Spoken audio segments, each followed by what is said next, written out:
நண்பர்கள் அனைவருக்கும் வணக்கம். இந்த கோவில்ல பிரசித்தி பெற்ற திருவண்ணாமலை அண்ணாமலை கோவிலும் ஒன்றாக தாங்க இருந்துட்டு வருது. நினைத்தாலே முக்தி தரக்கூடிய திருத்தலம் அப்படின்னு போற்றப்படக்கூடிய பெருமை திருவண்ணாமலை அண்ணாமலையாரையே சாரும் அப்படின்னு சொல்லலாங்க. சிவபெருமானுடைய பஞ்சபூத தலங்கள்ல அக்னி தலமா இருக்கு. இந்த தலத்தின் மூலவர் அண்ணாமலையாரும் அம்பிகை உண்ணாமலையார் அம்மாரும் தான் இருந்துட்டு வராங்க. இந்த கோவில் உருவான கதை அப்படின்னா, பிரம்மாவிற்கும் திருமாலுக்கும் தங்களுக்குள் யார் பெரியவர் அப்படின்ற வாக்குவாதம் மேல இடையில நெருப்பு பிளம்பாக சிவபெருமான் தோன்றி தன்னுடைய அடியையும் முடியையும் காண்பவரே பெரியவர் அப்படின்னு சொல்ல, அப்படி உருவான வடிவமே லிங்கோத்பவர் அப்படின்னும் அழைக்கப்படுறாங்க. அப்படி சிவபெருமானுடைய திருவடியை காண திருமால் வராக வடிவெடுத்தார் அப்படின்னும், அதாவது பஞ்சு வடிவம் எடுத்து நிலத்தை குடைந்து பல ஆண்டுகள் பயணம் செய்தும் அடியை காண முடியாமல் திருமால் திரும்பினார். பிரம்ம பகவான் அன்ன வடிவெடுத்து கங்கை குடிக்கொண்ட முடியை காண கோடான கோடி வருஷம் பயணித்தும் காண முடியாமல் திரும்பியிருக்காரு.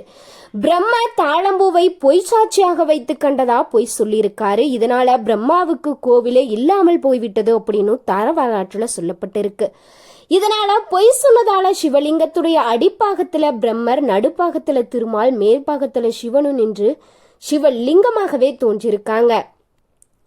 தன்னை நோக்கி தவம் இருந்த பார்வதி இடப்பாகத்தில் அமர்த்தி அர்த்தநாரீஸ்வரராய் நின்ற பெருமைக்குரிய தலம் திருவண்ணாமலை அப்படின்னு சொல்லலாங்க. இவ்வளவு பெருமைகளும் சக்திகளும் வாய்ந்த இந்த திருவண்ணாமலையில தற்போது நிலச்சரிவு ஏற்பட்டிருக்கு அப்படின்னும், பரணி தீபம் ஏற்றப்படுமா ஏற்றப்படாதா, நடக்குமா நடக்காதா, இப்படி பல கேள்விகள் அப்படின்றது நம்மளுடைய மனதில் எழுந்துட்டு தாங்க இருக்கு.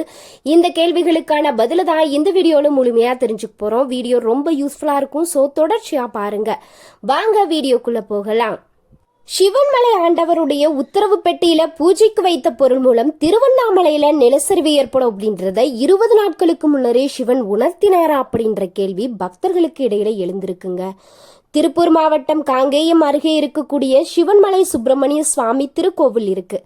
இங்கு ஆண்டவருடைய உத்தரவு பெட்டியில கடந்த மாதம் 12ஆம் தேதி முதல் பெட்டியில மண் விளக்கு வைத்து பூஜை செய்யப்பட்டுட்டு வந்திருக்காங்க. இந்த கோவில் அருணகிரிநாதரால பாடல் பெற்ற தலமாகவும் இருக்கு. சிவன்மலை கோவில் சிறப்புகள்ல பிரசித்தி பெற்றது ஆண்டவனுடைய உத்தரவு பெட்டி தாங்க. பக்தர்களுடைய கனவுல ஆண்டவன் வந்து இந்த உத்தரவு பெட்டியில குறிப்பிட்ட பொருளை வைத்து பூஜை செய்யணும் அப்படின்னு சொல்லுவாரு. அதை அவர்கள் கோவில் பூசாரியிடம் சொல்லி, அந்த பூசாரி இவர்கள் சொல்வது உண்மையா என உத்தரவு கேட்டு, அது உண்மை அப்படின்ற பட்சத்துல அந்த பொருளை உத்தரவு பெட்டியில வைத்து பூஜை செய்வாங்க. இந்த பொருளை வைத்து பூஜை செய்தா அதன் மூலம் நாட்டிற்கு ஏற்படக்கூடிய நல்லது கெட்டதுகளை உணர்த்தும் அப்படின்னு சொல்லப்படுறாங்க.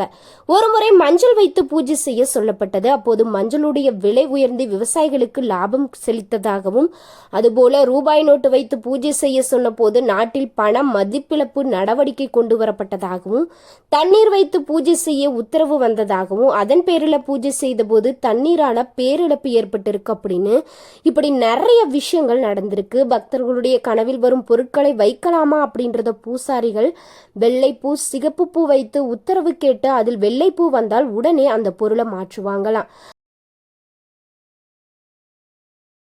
இந்த நிலையில தாங்க கரூர் மாவட்டம் சின்னாண்ட கோவிலை சேர்ந்த ஒரு நபருடைய கனவுல மண் விளக்கு வைத்து பூஜை செய்ய உத்தரவுமே வந்திருக்கு. அதன்படி கடந்த நவம்பர் 12ஆம் தேதி முதல் மண் விளக்கு வைத்து பூஜை செய்யப்பட்டிருக்காங்க. இதனால மண்பாண்ட தொழிலாளர்களுடைய வாழ்வு முன்னேறும் அப்படின்னும், அவர்களுடைய தொழில் விருத்தியாகும் அப்படின்னு சொல்லப்பட்டிருக்கு. இந்த நிலையில வேறு ஒரு விஷயமுமே சொல்லப்படுது. அதாவது அண்மையில பெஞ்சல் புயலால திருவண்ணாமலையில அதிக மழை பொழிவு இருந்திருக்கு. டிசம்பர் 3ஆம் தேதி நிலச்சரிவு ஏற்பட்டதாகவும், இதுல திருவண்ணாமலையில தீபம் ஏற்றக்கூடிய பாதையில மண் சரிவு ஏற்பட்டு 7 பேர் மண்ணுக்குள் புதிந்து சடலமாக மீட்கப்பட்ட துயர் சம்பவம் நடந்திருக்கு. இதைத் தொடர்ந்து அந்த பகுதியில் தொடர்ந்து 2 முறை நிலச்சரிவு ஏற்பட்டதாகவும், இந்த நிலையில வரும் 13ஆம் தேதி திருவண்ணாமலையில மலை மீது தீபம் ஏற்றக்கூடிய வைபவம் எப்படி நடைபெறும் அப்படின்ற கேள்வியுமே எழுந்திருக்கு. ஏற்கனவே தீப திருநாளில் குறிப்பிட்ட நபர்கள் மலை மீது ஏறுவதற்கு அனுமதிக்கப்பட்டு இருக்காங்க. இந்த முறை அந்த நபர்களுக்கும் அனுமதி இல்லாமல் வெறும் கோவில் நிர்வாகத்தினர் மற்றும் தீபம் ஏற்றுவாங்க அப்படின்னு சொல்லப்படுது. இந்த நிலையில திருவண்ணாமலை மண் சரிவை கடந்த 20 நாட்களுக்கு முன்னரே சிவன் உணர்த்து விட்டதாகவும், அதற்கு சாட்சியாகத்தான் மண் விளக்க சிவன்மலை ஆண்டவனுடைய உத்தரவு பெட்டியில வைக்க சொன்னதாகவுமே சொல்றாங்க.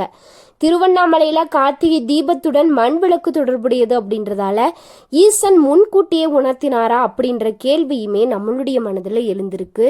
இது மக்களிடையே பெரிதளவுல இன்றளவுமே பேசப்பட்டுட்டு வருது அப்படின்னு சொல்லலாங்க. இந்த சிவன்மலை பார்வதி மற்றும் அகத்தியர் சிவனை நோக்கி தவம் செய்த தலம் அப்படின்னும், வள்ளிமலைக்கு சென்று வள்ளியை மணமுடித்த முருகன் வள்ளியுடன் இங்கு திரும்பி வந்து குடிக்கொண்டதாகவுமே தல வரலாற்றுல சொல்லப்படுது.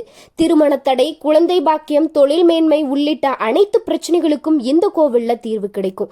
இங்கு ஆண்டவன் உத்தரவு பெட்டி ஒன்று இருக்கு. இதில் உணவுப் பொருட்கள், மளிகை பொருட்கள், பூஜை பொருட்களை வைத்துமே பூஜை செய்யப்பட்டுட்டு வராங்க.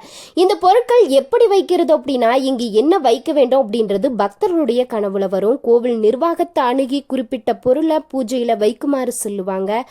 பூசாரிகள் இவர்கள் சொல்வது உண்மையா பொய்யா அப்படின்றத பூ போட்டு அதுல வரக்கூடிய உண்மையை தெரிந்துட்டு அந்த பெட்டையில் இருக்கக்கூடிய பொருளை மாற்றுவது இன்று வரைக்குமே நடந்துட்டு வரக்கூடிய ஒரு வழக்கமாக இருக்குது. இந்த கலியுகத்திலையுமே இப்படி நடக்கிறது மிகப்பெரிய ஆச்சரியத்தை ஏற்பட்டிருக்கு அப்படின்னு சொல்லலாங்க. நீங்கள் இந்த கோவிலுக்கு சென்று ஒரு முறை முருகனை தரிசித்து பாருங்கள், உங்களுடைய வாழ்க்கையில் கட்டாயம் நல்லதே நடக்கும். இப்படி ஒரு ஆலயத்திற்கு நீங்கள் சென்றிருந்தீங்க அப்படின்னா மறக்காமல் இந்த வீடியோக்கு ஒரு லைக் பண்ணுங்கள்.